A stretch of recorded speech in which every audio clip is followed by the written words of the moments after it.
a nice job by the Howard cheerleaders. Welcome to another edition of Football Friday. It's actually our fourth week already. That's crazy. It started on August 18th.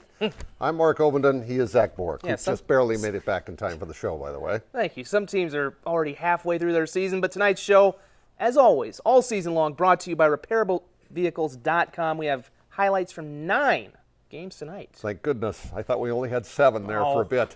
And we start our coverage in Freeman. That is where Yankton had a home game since Crane Youngworth isn't quite done. And that's where we sent our very own Jack Hebel. Mark, the Bucks hosted the second-ranked team in 11AA tonight, and it felt like a home away from home. The Mitchell Colonels actually had a shorter trip to Freeman than the home team. Early at 7-0 Colonels. First play of the second quarter, that's Garrett Tennant. Play action deep. Finds Rex Riken. He's gone. That's 41 yards, 7-7. After a Keel Nelson fumble, it's Tennant looking for his man Riken again. He comes down with it. 26 yards this time, 14-7 Bucks. Moments later, the pitch goes out to Carson Max. He waits for his blocks. Bing! He's gone. He takes off for 60 yards. And that's the big play, right? That's tied at 14. Right after the ensuing kickoff, Cade Koletsky goes, 60, what's 60? How about 83 yards? He runs off, they try and catch him, no way. That's a touchdown. That gives the Bucks a 21-14 lead, but that would be it for Yankton. In the end, it would be too much. Max and the Colonels, Mitchell would score 19 unanswered, and they cruise, they go on to win 33-21. And again, that game was played in Freeman. Good time in Freeman. This game was played in Watertown, where the Arrows took on Rapid City Stevens. Brennan Gabriel goes deep to Garrett Dieterman. Takes it all the way down to the 2-yard line, but they can't score. That would come back to hurt them later. Cody Bevere is gone for the Raiders. 71 yards. Bing! That's how Jack does his sound effects. I just thought I'd try it once. Arrows try to answer Blake Holden, the fullback, and watch him ramble down to the 8-yard line. I love that field. They always end up at the goal line on the baseball infield skin. Yep. A couple of plays later, it's going to be Brennan Gabriel, keeps it himself, scores the touchdown. Arrows take a 7-6 lead.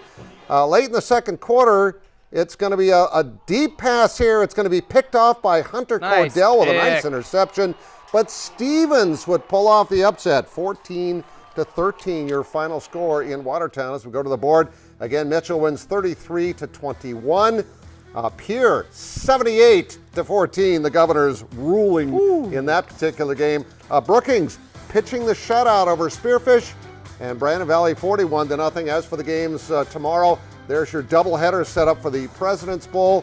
And also, don't forget the Tiger Bowl as well, Harrisburg and Huron. Love highlights of all of those. It wasn't long ago, Bridgewater Emery-Ethan was a 9-man powerhouse. Then Jeff Van Leur's team jumped up to 11-man. They're number 1 in 11B this week, facing number 1 in 11A Madison. It was scoreless after a quarter. Then the Bulldogs got rolling. That's Josh Giles to Jackson Yankee just before the half, 20-0. And it continues in the third quarter. This is 4th down. It's Giles to the other Yankee who takes a shot, Jaden Yankee.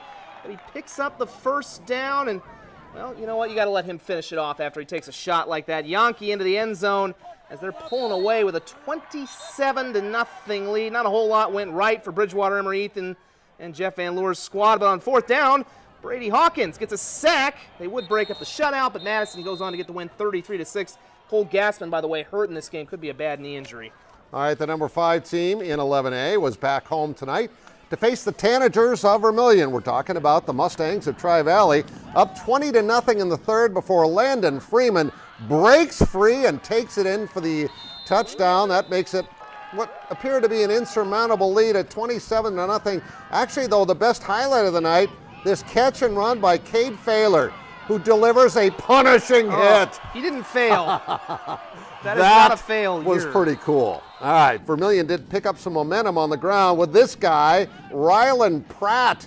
Nice run by Rylan. In fact, Rylan's going to get the ball again. Hey, when he can get into the end zone, give him the ball. But that was it for the Tanagers. 27-7, your final Tri-Valley victorious. Meanwhile, The Sioux Falls Christian Chargers, number 2 in 11B behind Bridgewater, Could be on the Emery-Ethan. move up. And tonight, entertaining number 5, Canton. And that's Parker Nelson. Long touchdown run for Parker. When you break free and see most of the field in front of you, your heart is up in your throat. He made it all the way to the end zone. Great run. Then it's going to be Tyler Van Horsen. This is a much shorter run. He didn't need oxygen after this. Parker did. That made it 28-12 now in favor of the Chargers. Caden Verley, nice run for Canton as he cuts back across the field. However, they could not score after this long run by Verley. And eventually, Sioux Falls Christian gets the ball back. And this time, it's going to be Lincoln Unruh. Watch Lincoln. Where's Lincoln? Whoa. There's There Lincoln. he is. He is going, and he is gone. Touchdown, 36-12. Sioux Falls Christian, the victor. We'll cue up the Guns N' Roses. Welcome to the jungle, because the Howard Tigers are back. Off to a great 3-0 start tonight. They took on the Beavers of Hanson.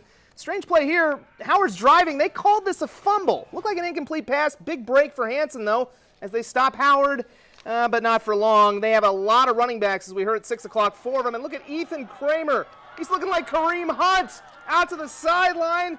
Stopped just short of the goal line. Yeah, Mark, sorry, buddy. A few plays later, it's Zach Party, and the party is in the end zone. Touchdown, Howard. They take an 8-0 lead. And then the third of those 4 terrific running backs, Gavin Erickson Riesdorfer, he'll put it in himself as Howard goes on to roll in this one by a final of 39-8. And I guess I'll be anchoring this show by myself next week. The pride of Canastota, Freeman, started the week ranked 4th in 9A. They took on the Flyers of Chester. 14-0 at halftime, and Chester would get rolling here in the second half. Nice run here. Huge run by Devin Lohr. He takes it deep into Canastota Freeman territory. Just about gets in. Not quite. And Devin Eppert is going to finish it off for the Flyers as he bangs in. It's 14-7 at that point. Chester trying to get a fourth quarter rally going. The trick play, the end around, and the pass. Incomplete on 4th down. The Flyers will get one last possession with under 2 minutes to go.